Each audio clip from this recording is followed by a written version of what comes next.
হাজার হাজার বেকার যুবকদের চাকরি দেওয়ার নাম করে কোটি কোটি টাকা রোজগার করেছে, তাকে ছাড়লো কেন সেটা তো প্রশ্ন। এসব চোরদের বাড়িতে ইডি সিবিআই যাবে, তাতে আমাদের কোনো মাথা ব্যথা নাই। আলুর পাশাপাশি পেঁয়াজ দুটোরই দাম পাচ্ছে না। এবার পেঁয়াজেরও প্রচুর ফলন হয়েছে মুর্শিদাবাদের বিস্তীর্ণ এলাকায়, বিশেষ করে নওদা এবং আশপাশে প্রচুর পেঁয়াজের ফলন হয়েছে। ভারতবর্ষের ধর্মনিরপেক্ষ দল কংগ্রেস আর কোথাও যাওয়ার দরকার নেই। মুর্শিদাবাদের মাটি ক্রমশ তৃণমূলের জন্য অত্যন্ত বিপজ্জনক হয়ে উঠছে, তাই তাদের যাতায়াত বেড়েছে, তাদের তৎপরতা বেড়েছে। ভারতবর্ষের প্রধানমন্ত্রী মোদী আসছেন, তিনি জানেন যে এই বাজারে মুর্শিদাবাদ জেলায় যদি হিন্দু ভোটটাকে এক কাট্টা করা যায়, তাহলে হয়তো জঙ্গিপুর তার কিছু লাভ লোকসান হতে পারে, তার মনে করে তিনিও আসছেন তার মতো করে। কিন্তু পশ্চিমবঙ্গে যখন লক্ষ লক্ষ মানুষ ভোটদানের প্রক্রিয়া থেকে বঞ্চিত থাকছে, তখন বাংলার মুখ্যমন্ত্রীর নাম অনেক আগে তুলে রেখেছেন এবং তাদের জন্য তার আজ কোনো লড়াই নেই। যদি লড়াই থাকতো তাহলে তাকে দেখতে পেতাম আমরা সুপ্রিম কোর্টে। মুর্শিদাবাদ জেলার আলু বাংলার অন্যান্য রাজ্যেও আছে, এই জেলাতেও আছে। আলুর পাশাপাশি পেঁয়াজ দুটোরই দাম পাচ্ছে না। এবার পেঁয়াজেরও প্রচুর ফলন হয়েছে মুর্শিদাবাদের বিস্তীর্ণ এলাকায়, বিশেষ করে নওদা এবং আশপাশে প্রচুর পেঁয়াজের ফলন হয়েছে। 4 টাকা কেজি পেঁয়াজ বিক্রি করতেছে তাদেরকে, মানে দুরবস্থার শেষটা। সেই জায়গাটা দাঁড়িয়ে রাজ্য সরকার উচিত তাদেরকে সাপোর্ট প্রাইস দেওয়া, যাতে তারা এই ক্ষতির হাত থেকে বাঁচতে পারে। সেখানে রাজ্যের মাথা ব্যথা নাই। এর আগে আলু বাইরে পাঠাতো আমাদের রাজ্য থেকে আলু চাষিরা, সেইটার উপরে পশ্চিমবঙ্গের মুখ্যমন্ত্রী যখন বিধিনিষেধ আরোপ করে দেয়, বাইরে আলু পাঠানো বন্ধ করে দেয়, তার পরিণামে আমাদের রাজ্যের আলু চাষিরা তাদের আলু আর বাইরের রাজ্যে বিক্রি করতে পারল না। সেই সময় বাইরের রাজ্যগুলো যারা আমাদের কাছ থেকে আলু কিনতো, সেই সমস্ত রাজ্যের সরকার তারা দেখলো যে পশ্চিমবঙ্গের উপরে আলুর জন্য নির্ভরতা না করে নিজেরা আলুর চাষ করো। এবার সেই সমস্ত রাজ্যে আলুর চাষ শুরু করে দিল, ফলে পশ্চিমবঙ্গের আলুর চাহিদা বাইরে কমে গেল, আলু চাষিদের দুর্দশা শুরু হয়ে গেল। সরকারের পলিসি ফেলিওর এগুলো তার সবথেকে বড় প্রমাণ। ও পার্থ চোর চোরের বাড়িতে হামলা করে অসুবিধার কী আছে? পশ্চিমবঙ্গের হাজার হাজার বেকার যুবকদের চাকরি দেওয়ার নাম করে কোটি কোটি টাকা রোজগার করেছে, তাকে ছাড়লো কেন সেটা তো প্রশ্ন। তার সাজা হলো না, ছাড়া পেয়ে গেল কী করে? তার মধ্যে যে ম্যাজিকটা আছে সেটাই আমরা জানি না। নতুন করে আবার এসে কিছু তদন্ত করে কিছু পেয়েছে। এসব চোরদের বাড়িতে ইডি সিবিআই যাবে, তাতে আমাদের কোনো মাথা ব্যথা নাই। ভোটের আগে ভোটের পর জন্মই যেতে পারে তারা। মিডলম্যান প্রসন্ন কুমার রায়ের নিউ টাউনের অফিসে ইডি হানা চলছে। তা কী করবো? ইডি হানা তো পশ্চিমবঙ্গে প্রায় হয়, নতুন কোনো খবর নয় এটা। এখানে সেখানে ওখানে ইডি হানা তো চলছেই বাংলায়। এটার মধ্যে বিরাট নতুন কোনো খবর আছে বলে মনে করি না। ইডি হামলা হলে হবে, যাদের বাড়িতে যাচ্ছে তারা জবাব দেবে তার। আজকে মুর্শিদাবাদে ভাড়া দিলেন না সুজিত বসু, ভর্তি হয়েছে নার্সিং হোমে, শারীরিক ভয় তাই পালাচ্ছে, তো লুকিয়ে থাকা আর কি। ভয় পাচ্ছে তাই আসছে না, তাই ভর্তি থাকছে। বলো হাসান, বলো। তার মানে কি মুর্শিদাবাদ জেলায় সকলের নজরটা এই কারণে পড়েছে যে মুর্শিদাবাদ জেলায় আমরা যারা কংগ্রেস করি, আমরা যারা ধর্মনিরপেক্ষ দল করি, তাদের উত্থান হচ্ছে। তাই আজকে মোদিকে আসতে হচ্ছে, তাই আজকে খোকাবাবুকে আসতে হচ্ছে।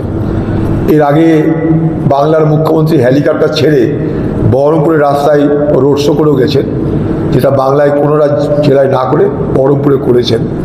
এবার তার খোকাবাবু তিনি আসছেন শক্তিপুরে। মুর্শিদাবাদের মাটি ক্রমশ তৃণমূলের জন্য অত্যন্ত বিপজ্জনক হয়ে উঠছে, তাই তাদের যাতায়াত বেড়েছে, তাদের তৎপরতা বেড়েছে। ভারতবর্ষের প্রধানমন্ত্রী মোদী আসছেন, তিনি জানেন যে এই বাজারে মুর্শিদাবাদ জেলায় যদি হিন্দু ভোটটাকে এক কাট্টা করা যায়, তাহলে হয়তো জঙ্গিপুর তার কিছু লাভ লোকসান হতে পারে, তার মনে করে তিনিও আসছেন তার মতো করে। যে জায়গা চলছে সেই জায়গা থেকে আপনার এখন যে হুমায়ুনের যে সমস্ত ভোটাররা রয়েছেন তারা একটা ক্ষোভের মধ্যে রয়েছে যে তারা কোন দিকে যাবে। এইটা তাদেরকে বলবো, ভাই এদিক ওদিক ছেড়ে কংগ্রেসের দিকে এসো, কোনো দিকে যাওয়ার দরকার নাই।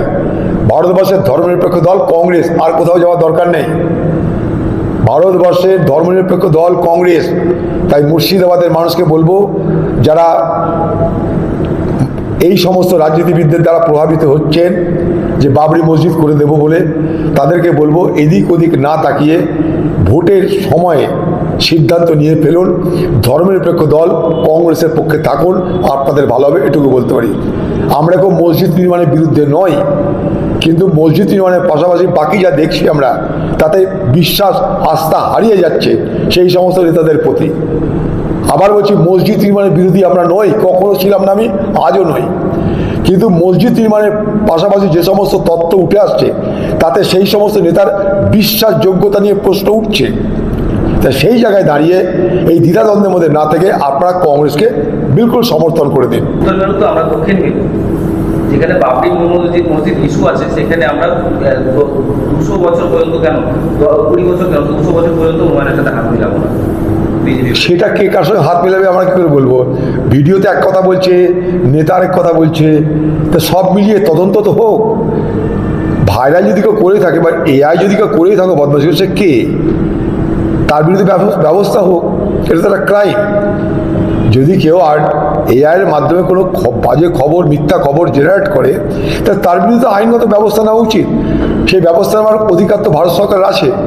সেখানে কমপ্লেন করবে হুমায়ুন কবির, তদন্ত করবে সংস্থা, অপরাধীর নাম তথ্য জানা যাবে, তবে না বুঝবো আমরা। হ্যাঁ, হাওয়ায় হাওয়ায় কথা বলে লাভ কি আছে? এই ভিডিও ভাইরাল না নন ভাইরাল না কি না ব্যাকটেরিয়াল, আমরা তো জানবো কি করে? তদন্ত কই, তার রিপোর্ট কই? এত দেরি হচ্ছে কেন? এখন এটার বিরুদ্ধে কোনো তদন্ত শুরু হয়েছে কি আমার জানা নাই। যদি না হয় তাহলে কেন হয়নি, অনেক প্রশ্ন আছে। ডাল মে তো কুছ কালা হয় জরুর, এমনি তো হচ্ছে না। এতদিন হয়নি, হঠাৎ করে এআই এর নাম দিয়ে সব কিছু থেকে পার পাওয়া তো যাবে না। মানুষ তো দেখছে চোখের সামনে। ভাই, বিরোধিতা করতে গেলে আমার কোনো এটার দায়িত্ব আমার নয়, এটাকে অস্বীকার করতে গেলে তার ব্যবস্থা আছে, সেই ব্যবস্থা যাচ্ছে না কেন? হাইকোর্ট আছে, সুপ্রিম কোর্ট আছে, পুলিশ আছে, ক্রাইম সাইবার ক্রাইম আছে, সেখানে তারা যাচ্ছে না কেন? হাওয়ায় হাওয়ায় আমাদেরকে বুঝিয়ে লাভ কি আছে? এই জায়গাটা থেকে না, থেকে বলা হচ্ছে যে তৃণমূল যে হুমায়ুন যে মুসলিমদেরকে একজোট করে আলাদা করে পার্টি করতে চাইছে, সেই জায়গা থেকে সমস্ত গুলিয়ে দিয়ে আবার তৃণমূলে ফিরে আসতে বলছে। সেই বিষয় নিয়ে আপনার কি বক্তব্য?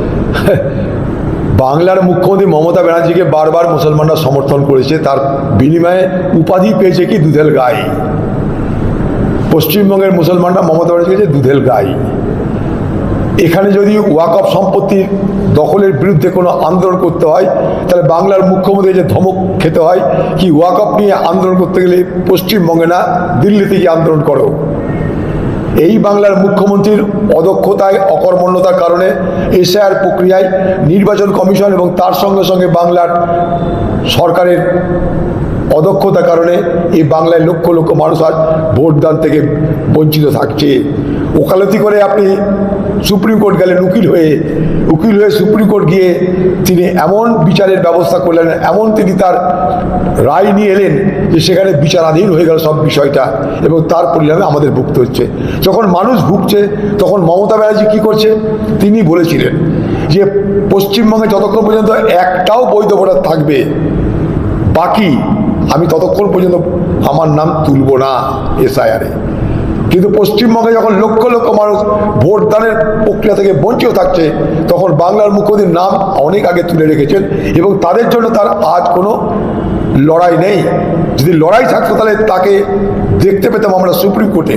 আমি তাই তার কাছে দাবি করেছিলাম, যখন লক্ষ লক্ষ মানুষের ভোট দেওয়ার অধিকার কেড়ে নেওয়া হলো, তখন পশ্চিমবঙ্গে ভোট কেন হবে, ভোট কেন স্থগিত করা হবে না, এই প্রশ্ন আমার, এবং এই প্রশ্নের সহমতি দিক বাংলার মুখ্যমন্ত্রী, এবং বলুক নির্বাচন কমিশনকে যে আমরা যতক্ষণ পর্যন্ত এসআইআর প্রক্রিয়া সম্পূর্ণ হবে ততক্ষণ পর্যন্ত পশ্চিমবঙ্গে ভোট প্রক্রিয়া বন্ধ থাকুক। এটা পশ্চিমবঙ্গ সরকার দাবি করুক, তৃণমূল দাবি করুক, এটাই আমার তৃণমূলের কাছে দাবি। এখানে মৌলানা মৌলবীদের নিয়ে এসে পয়সা খাইয়ে মমতার নামে ওকালতি করিয়ে আবার বিভাজনের রাজনীতি করতে চাইছে এই বাংলার তৃণমূল পার্টি। মুর্শিদাবাদে বারবার সাম্প্রদায়িক বিভাজনের রাজনীতি করেছে বিজেপি আর টিএমসি, মোদি আর দিদি। সবাই জানেন আপনারা মুর্শিদাবাদের মানুষ, নতুন করে তাদের এই ফাঁদে পা দেবেন না। মুর্শিদাবাদ জেলায় কংগ্রেসের প্রতি মানুষের সমর্থন হু হু করে বাড়ছে, প্রচন্ড গতিতে বাড়ছে। আতঙ্কিত টিএমসি তাই আবার সেই মুসলিম কার্ড খেলে কংগ্রেসের পালের হাওয়া কেড়ে নিতে চাইছে মুর্শিদাবাদের মানুষ। টিএমসি পার্টির এই ধোঁকাতে আপনারা প্রভাবিত হবেন না। চলো।